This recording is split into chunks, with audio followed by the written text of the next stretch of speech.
Sementara itu, Kabupaten Badung sudah melaksanakan pembelajaran tatap muka atau PTM mulai tanggal 1 Oktober 2021 lalu. Pelaksanaan PTM ini mengadopsi sejumlah penyesuaian seperti durasi PTM terbatas bervariasi mulai dari 1 hingga 2 jam. Pembelajaran di kelas hanya pemberian materi saja, sedangkan yang sifatnya praktik akan digelar secara daring.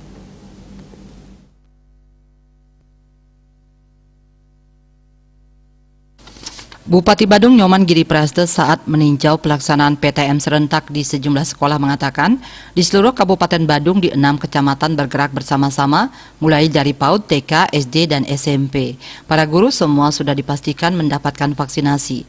Anak-anak didik juga sudah melaksanakan prokes yang sangat ketat. Setiap sekolah pun sudah menyiapkan sistem mitigasi. Badung tidak mau terjadi klaster di tingkat sekolah. Karena itu Bupati yakin dengan penerapan prokes yang baik, maka PTM akan berjalan baik juga. Pemerintah mengajak semua orang tua murid untuk bersinergi dengan semua pihak terkait dalam mengawal dan mensukseskan pelaksanaan PTM terbatas di Badung.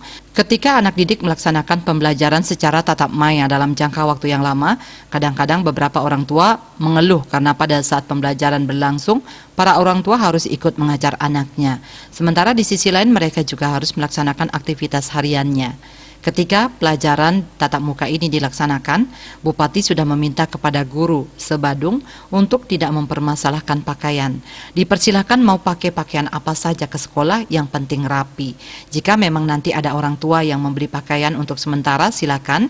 Pemerintah Kabupaten Badung akan menghitung dana dan kedepannya akan memberikan pakaian untuk anak-anak di Badung secara gratis. Bupati menambahkan evaluasi PTM di Badung dilakukan setiap hari setelah anak-anak pulang sekolah untuk mengetahui ada atau tidaknya anak didik yang mengalami permasalahan ataupun sakit pada saat PTM ini. Sugyadnyana dan Pos melaporkan.